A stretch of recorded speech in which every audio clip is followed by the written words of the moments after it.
Olha aí, como você sabe, você que tá no YouTube, você que tá vendo a gente aqui na Twitch, sempre que a gente acaba um arco, a gente faz uma introdução, né? Ou então um resumo do que o meu querido João Carvalho achou. Tio, o que você achou desse arco do Usopp, da Vila Surup? Cara, é um negócio de louco, né, velho? Cada arco que passa é melhor do que o último, né, velho? Assim, eu vou ser muito sincero com você, cara. O One Piece vem me surpreendendo a cada dia que passa. Porque eu fiquei pensando assim, velho, pô, tem 1050, cara. Vai ter hora que vai ser bom, vai ter hora que vai ser mais ou menos. Até agora, cara, só vem aumentando. O bagulho vem num É. crescendo que é impressionante. Se eu já tinha achado, né, o Odo metralhadora de referências, assim, cara, esse arco em específico, velho, eu fiquei abismado, cara, né? Porque, assim, o nosso Esopo, né, cara, trouxe Sim, de fato, né, uma epopeia pra nós, né? E ele foi passando por diversos locos, por diversos locais que são muito comuns da literatura mundial, sim. sabe? Então, assim, isso me trouxe, assim, uma surpresa muito grande de ver a profundidade do conhecimento do Oda e da galera que escreve junto com ele. Porque, assim, é uma galera, meu irmão, que tem um conhecimento que é enciclopédico, Aí eu vou sabe? aproveitar e trazer uma informação aqui.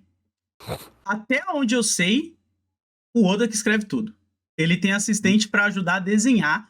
Por isso que as pessoas cobram Meu muito ele. Meu Deus, tá? Eu tô ainda mais surpreso. Assim, o que me chocou muito do arco foi essa construção, por quê, cara? Porque ele pega desde lá de trás, Uhum. né? Na construção do romance, né? Romance no Sim, sentido que eu tô falando, gente, não é necessariamente uma ligação sexual. Tô falando assim, o romance no sentido de colocar, né, a donzela em estresse, a donzela sim, que está sendo, né, entre aspas, atacada, e o herói do, entre aspas, baixo clero, né?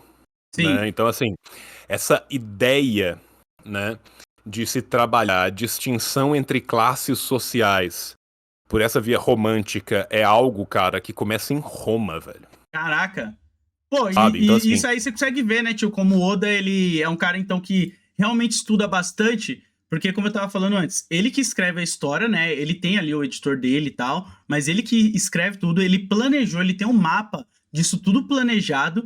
E diferente dos quadrinhos americanos, que a gente tem revisor, editor, colorista, ilustrador, às vezes três caras ilustraram a mesma edição da Marvel, da DC, enfim, no Japão, o meio de produção é diferente. Então, você imagina a cabeça desse cara, o tanto de coisa que ele precisou ler para construir a obra que ele imaginou e dialogar não só com o Japão, mas com o mundo como um todo, né? e assim, olha que massa, né, cara? Você começa trabalhando essa ideia do romance, né? Como o One Piece é um mundo ali, entre aspas, moderno, né? Localizado ali na transição da história moderna para a história contemporânea, né? Ele vai e me coloca também algo que marca profundamente a transição literária, né? Uhum. Da Idade Moderna. Então, assim, fica muito claro para mim em certos momentos ali, né? Algumas influências do próprio Shakespeare, Aham. na construção do romance, de serem adolescentes, de ser essas famílias que não podem se dar por vários momentos. E ao mesmo tempo ele trabalha com contos populares, né? Uhum. E ele trabalha com o folclore, né? Com esse conhecimento do povo, tanto do Ocidente quanto do Oriente. E é isso que eu acho mais legal, porque assim, ele tá sempre flertando e mostrando, né, partes, entre aspas, ocidentais da história para tornar essa uma história global, mas Sim, ele nunca deixa de trabalhar com aquilo que é tipicamente japonês e que é tipicamente asiático, sim. né? Então, assim, a ideia de amor filial é uma ideia muito importante no Japão, é uma ideia muito importante na China, é uma ideia muito importante no pensamento tanto do budismo como do confucionismo, né? A forma como ele trabalha um pouco também a ideia do mundo dos espíritos, né? Você vê quando o capitão dá aquela arrastada nas Aham. correntes, como é que ele anda, né? Ali ele está trabalhando também toda uma ideia de metafísica, de mundo espiritual, de mitologias, que são mitologias tipicamente asiáticas, Uhum. sabe? Então, assim, eu acho que a forma como ele consegue mesclar, cara, Sim. sabe, a cultura ocidental com a cultura asiática, ele também trabalha a cultura a partir da sobredeterminação da cultura, né? A gente pensar Sim. assim, a sociedade, ela tem a sua base material e ela vai ter ali a sua superestrutura, só que parte dessa superestrutura ela vai ser sobredeterminada. O que que significa? Significa que ela vai ter várias determinações, né? Ela vai ser influenciada pela parte econômica, vai ser influenciada pela parte jurídica, vai ser influenciada pela parte cultural. Ele mostra essa sociedade de transição Uhum. nos conflitos, né? Você pensar, o vilão, entre aspas, desse arco, ele mostra muito isso. Ele é um cara que quer deixar de ser perseguido, mas como que ele quer deixar de ser perseguido? Operando dentro do sistema jurídico estatal É, novo, né? exatamente. Ele quer forjar uma herança para que ele se coloque como um burguês, para que ele se coloque como alguém que tenha o poder financeiro, renascendo a partir da sua morte, né?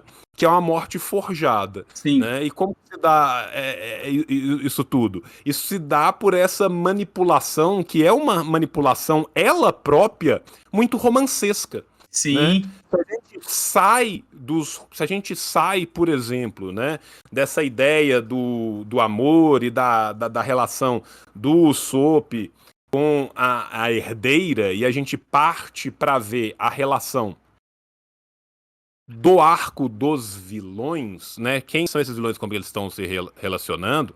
Você cai de novo em lugares muito comuns, não só da literatura de pirataria, da literatura, né, dos corsários, que é algo que perpassa ali o século Aham. 17 e 18, mas você também pega todo um romance de cavalaria, seja francês, seja do norte da Europa, onde você tem esse tipo de aventura com essa ideia, né, de um vilão que tenta ao mesmo tempo manipular a alta sociedade para adentrar na alta sociedade a partir da baixa sociedade, Aí.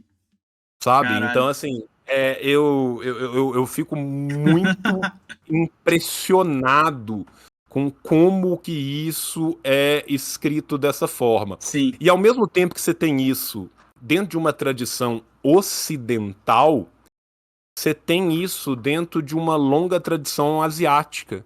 Né? Você pega, por exemplo, assim, os Foras da Lei do Pântano, Outlaws of the Marsh, que é um dos grandes clássicos da literatura chinesa.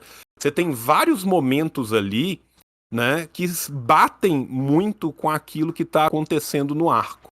Né? Uhum. Ao mesmo tempo que você tem tudo isso, você vai vendo a construção daqueles que vão ser, né, os que vão capitanear este navio revolucionário, os que vão capitanear essa luta por uma mudança, sendo feita todas dentro de um mesmo ethos heróico, Uhum. né? E aí, uma coisa do SOP, que eu inclusive fui banido, né, Do chat? do chat por causa disso, né, é que ele não basta pro Oda trazer o arco ocidental e trazer o arco oriental. Uhum. Ele sempre traz uma perspectiva que é uma perspectiva do sul global como um todo, Sim. né? Porque, assim, se a gente conseguiu ver muita coisa de América Latina no Luffy, até que eu puxei ele pra região, né, ali de Amazônias, Andes, um ribeirinho e tal, e vi isso por quê? Por causa da construção do personagem, né? O Usopp é o cara que grita África, né? Exatamente. E ele não grita África simplesmente porque a tez dele é escura ou porque a boca dele é desenhada como são desenhadas as bocas dos homens negros ou Aham. tendencialmente negros do negócio. Não. O Usopp representa a ideia de Ubuntu, Uhum, Ele representa essa ideia de uma vitória que só pode se dar na vitória de uma coletividade. exatamente. O Usopp representa a ideia, né, desses aidos tradicionais, desses rapisodos tradicionais que são muito comuns, por exemplo, na região do norte da África, né, em toda a região Yorubá, né, porque ele está sempre contando as canções do seu povo, misturando a realidade com o metafísico, Sim, tornando aqueles dois mundos, mundos tangenciáveis, mundos que se interpõem.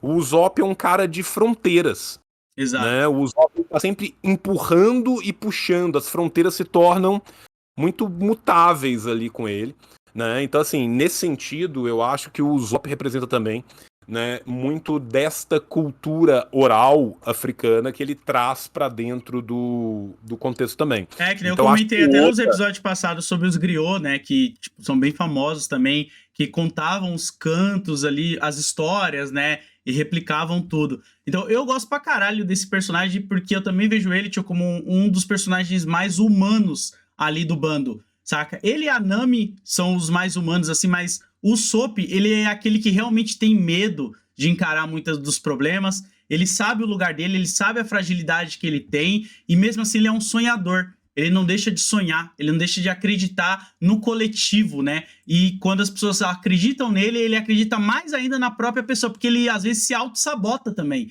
Então é muito legal você ver como ele é um personagem que ele é necessário no bando também.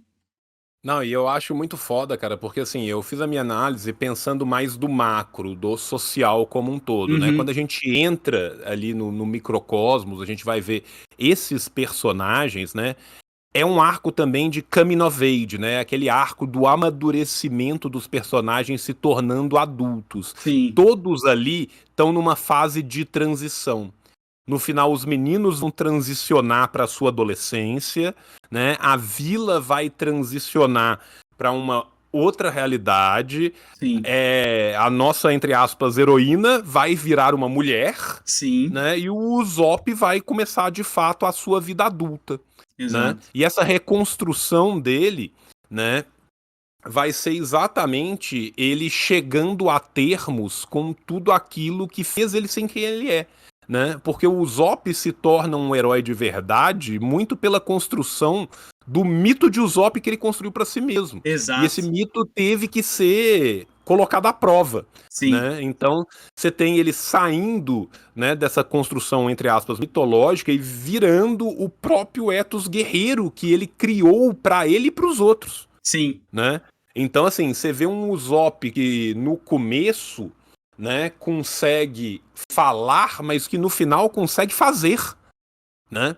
O Usopp, a evolução do Usopp, a grande evolução do Usopp é que ele deixa simplesmente de falar as coisas e passa a fazer as coisas também. E essa sim. ruptura dele, eu acho que é a mais importante, né? E o fato dele se manter fiel ao seu discurso, fiel ao seu ethos comportamental, é o que põe ele junto do grupo. É, É o que faz com que ele seja tão aceito. e é por isso que às vezes eu acho que tem pessoas que não gostam do personagem, porque tá esperando que ele se torne, ou que ele fosse aquele protagonista heróizão que não tem medo de nada. E por ele sempre ser o covarde, ele sempre ser essa pessoa que tá nessa posição, que ele sempre foi disso, sabe? Ele só evolui quando ele passa a enfrentar alguns problemas pessoais, ou até mesmo a gente viu no arco agora, ele com o Carralador ali, mesmo ele sabendo que não dá de frente pro Carralador, ele sabe a humildade de deixar outra pessoa cuidar daquilo, saca? Ele sabe onde ele se encaixa nas lutas, no que ele tá escolhendo fazer para a própria aldeia dele. Então, quando as pessoas não gostam muito desse personagem, eu sempre fico meio, cara, será que às vezes você não tá gostando, às vezes, até de você mesmo? Sabe? Uhum. Porque você enxerga algumas fraquezas suas no personagem e você não tem coragem de lidar com elas e aceitar elas também. É Seja isso. por base na mentira ou base em outras coisas. Por isso que ele é o meu personagem preferido, cara. Não tem como. Eu acho o Ah, eu Sop acho muito foda. muito massa, porque assim, a gente tem que entender também como que se dá o uso da mentira pelo Usopp, né? Porque Uhum. a mentira do Usopp, por mais que num primeiro momento as pessoas podem falar assim, não, o Usopp tá fazendo aquilo para se vangloriar, não existe vanglória ali. Não. As mentiras do Usopp são sempre uma construção social para apoiar os outros, Exato. né? É óbvio que ele faz aquilo também porque ele tem suas dificuldades, ele tem a sua vivência, ele tem a ruptura com o pai, ele tem a morte da mãe, né? Nós estamos falando de um menino que passa por duas situações de perda muito profundas ali, em tenra Exatamente. infância ainda, mas você nota que a construção dele, a construção desse imaginário dele, né, é uma construção social. É Uhum. uma construção que se dá junto dos outros. Ele faz aquilo para criar aquelas aventuras para aqueles meninos. Ele faz aquilo para que aquela, para que a gente, eu esqueci o nome da, A da moça loura. Cuia, eu Kuya, não lembro. a Kaia, não passe porque pelas mesmas coisas que ele passou, Sim, né? Você vê que ele tenta, quando ele vai lá alegrar a Kaia, né? Ele é o cara que tá tentando ajudar ela a vencer o luto dela, né? exatamente, a depressão Sendo que que ela tá. ele mesmo não necessariamente conseguiu vencer o luto dele, né? Caralho. É exatamente isso quando o Mary vai falar pra ela, né, que conhece a história dele e sabe que ele mente sobre os piratas estarem voltando porque ele acredita que em um desses momentos é o pai dele que vai estar voltando e ele como se ele estivesse anunciando pra todo mundo: "Olha, o meu pai não me esqueceu. O meu pai ele voltou pra nossa família". E nem ele Uhum. superou essa perda, como você disse. E ele tá cuidando da Kaia pra deixar ela feliz, porque ele acaba também deixando ele um pouco mais feliz, distraindo a cabeça dele.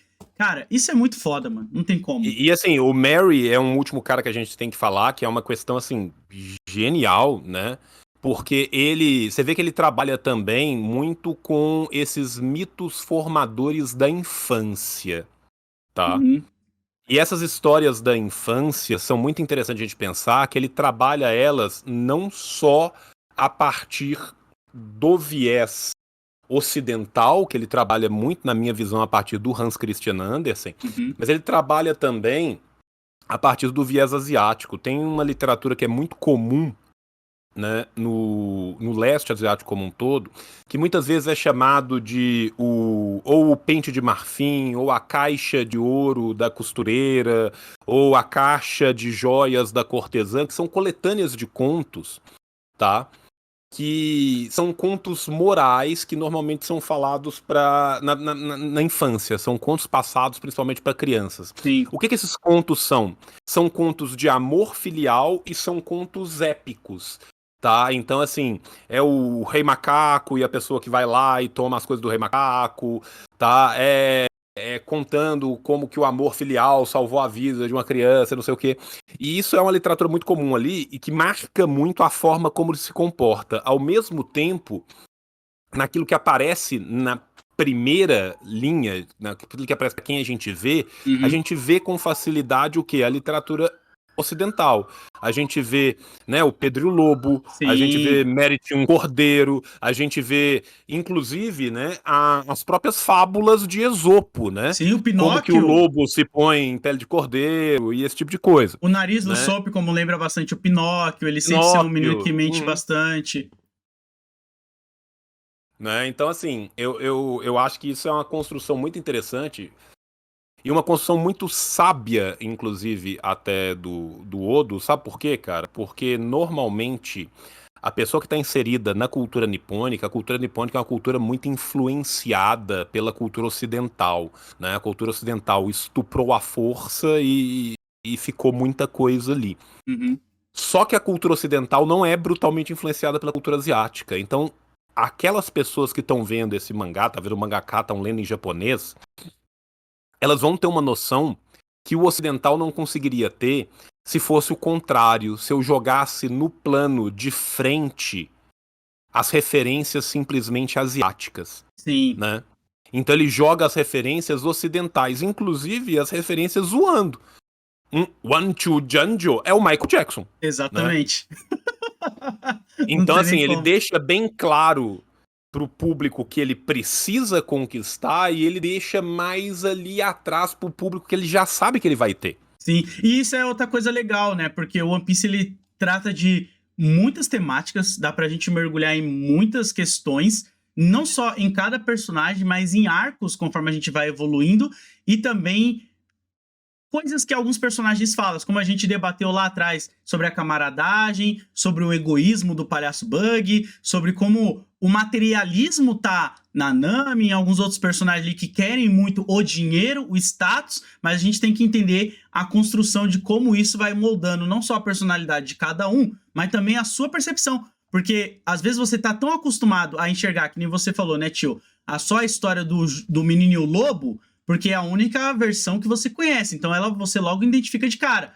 Mas as outras coisas que você vai se aprofundar depende do seu pensamento político e de como você está imerso ali no universo. Porque às vezes você pode pegar você essas vê coisas como e que ele mudar. joga isso, né, pra gente pensar o tempo todo. Por exemplo, na hora no final que o Kuro abandona a própria tripulação, é a hora que o Luffy se inflama ainda mais de ódio, né? O Exatamente. ódio do Luffy ali é um ódio de classes, é um ódio de ver que o Kuro trata a sua tripulação assim como os chefes da marinha tratam a marinha. Exato. A gente volta um arco para trás, se a gente vai, né, voltar lá atrás, a gente lembra como que o chefe da marinha tratava a marinha ali, né, o cara com Sim, a boca o de ferro, Morgan.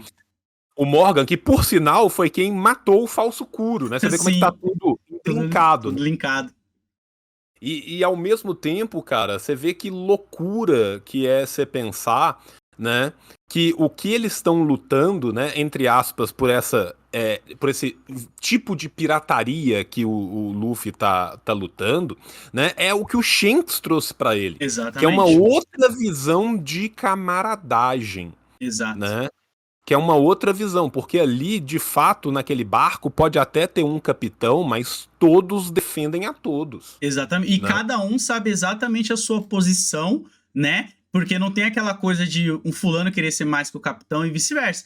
Todo mundo conhece exatamente seu posto na questão de trabalho como um pirata, mas todo mundo se vê como igual, né? Todo mundo entende ali que é igual, são amigos e a vida do meu parceiro acima de tudo. Eu tô por você a qualquer custo, saca? Isso é muito foda, mano. Bom, tio, é isso então? O que a gente É tem pra isso, falar sobre o fechamos arco o do Soap? nosso. É isso. É isso, ó. Você que gostou, deixa nos comentários a sua percepção do Soap, o que você gosta dele, o que você não gosta, e por aí vai. Cola nas lives que a gente faz aqui na Twitch, né? Assistindo os episódios, porque agora a gente vai pro episódio 16 de One Piece, beleza? Então vamos que vamos. Um beijo no seu coração, não esquece de se inscrever, conferir as redes sociais do João Carvalho, tá tudo linkado aí e deixar seu like. Beijo.